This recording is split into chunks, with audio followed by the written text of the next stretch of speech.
Hi guys, welcome back to another video of my Beyond Agatha Christie series. This is episode 2 and today I want to talk a bit about a specific topic that I've been wanting to talk about for a while. In this format I want to discuss all things mysteries and crime fiction, and when I really look back at what kind of brought me to crime fiction to start with, from childhood on. Obviously, there was people like Agatha Christie, but another piece of entertainment really brought me into the mystery and crime genre, and that's what I want to talk about today. What I want to talk about are the Detective Conan series of mangas. So, as far as I know, they are called Case Closed in their English version.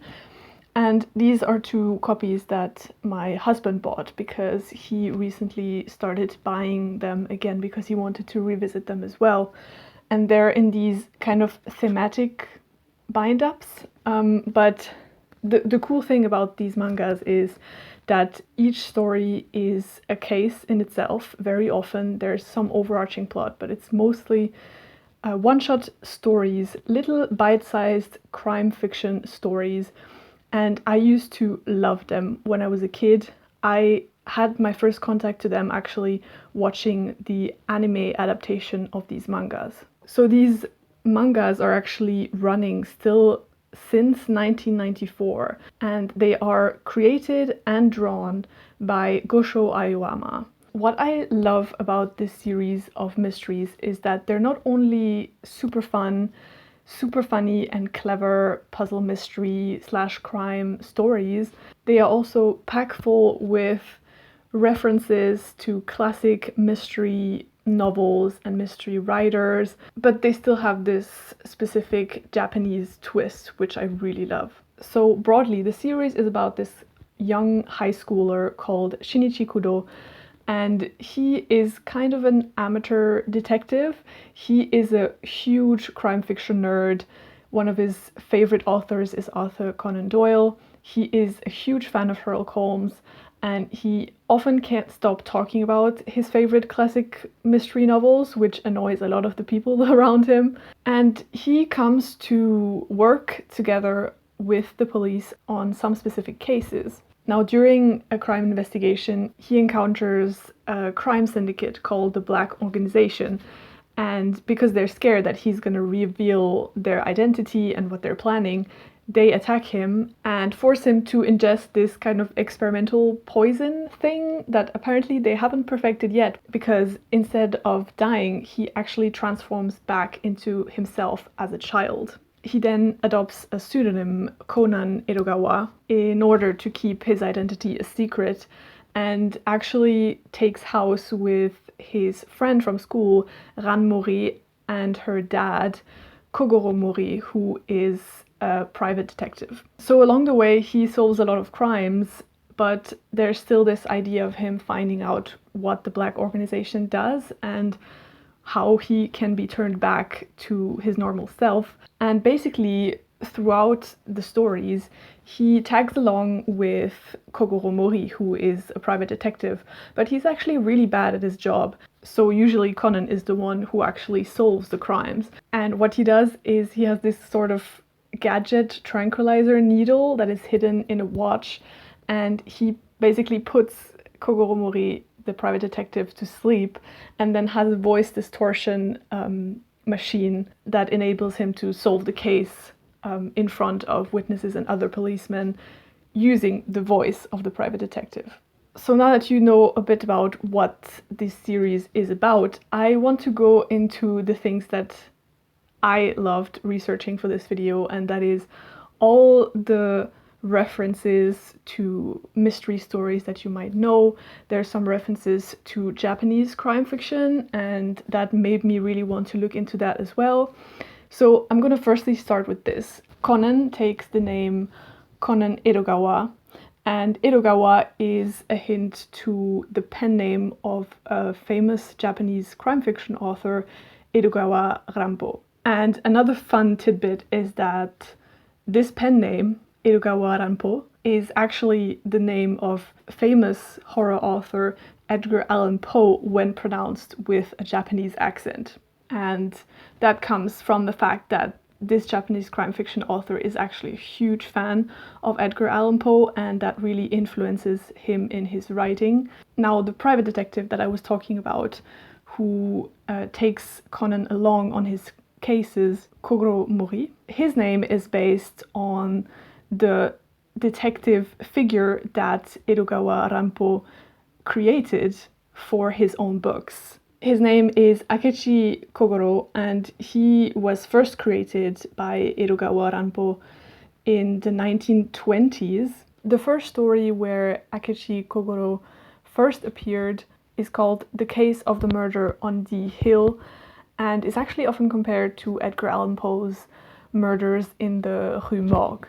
Now, one of the big influences in terms of crime fiction on the Conan series is obviously Sherlock Holmes. Now, our main character, Shinichi Kudo, is a huge fan of Sherlock Holmes. He loves his books and references them all the time. He is also called locally by the people who know him, and when he's helping out on cases, he is often called the modern Sherlock Holmes. And fun fact, his birthday is the 4th of May, which is apparently the date at which Sherlock Holmes and Professor Moriarty fight on the Reichenbach Falls, which is kind of cool.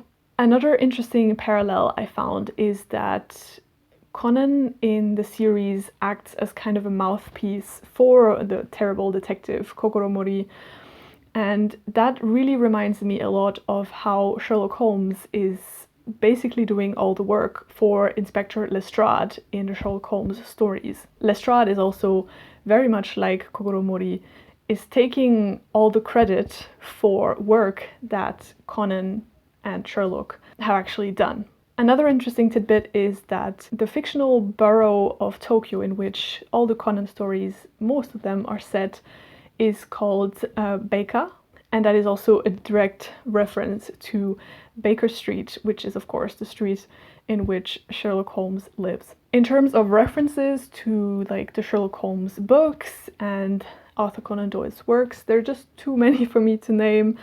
They are referenced in many different ways. There are a lot of characters that somehow hint to characters that do exist in the Sherlock Holmes world, such as Professor Moriarty, Mycroft Holmes, Irene Adler.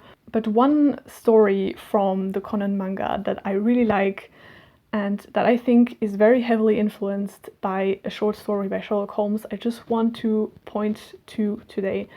And that is the one called The Demon Dog Murder Case.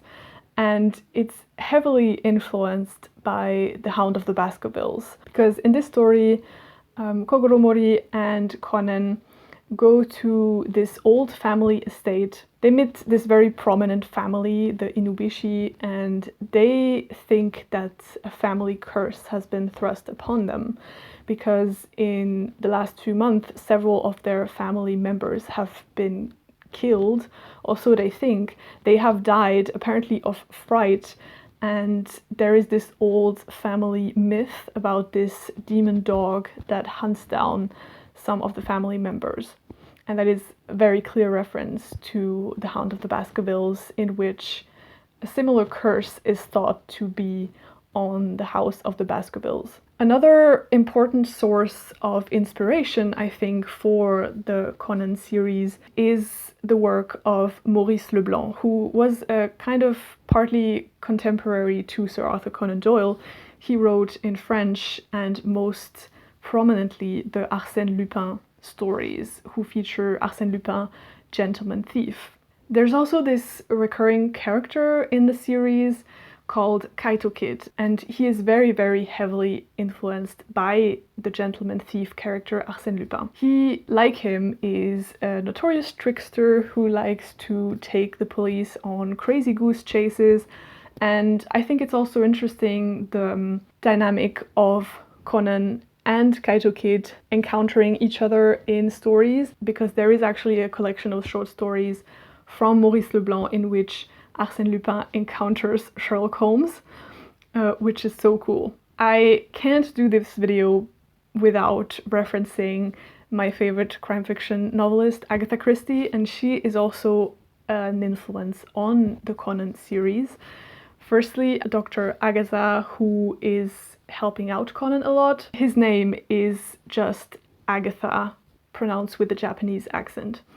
Another interesting tidbit is that Kogoro Mori's detective agency is located on the first floor, just above a cafe called Café Poirot, which is a direct reference to Agatha Christie's detective Hercule Poirot. There's also some stories and episodes from the anime show that are very influenced by some of Agatha Christie's novels. And just to name 3 of them, there is one that is called The Belltree Express, on which Conan and his friends go on this old-timer train ride, and there's a murder there, and that is a reference to the murder on the Orient Express.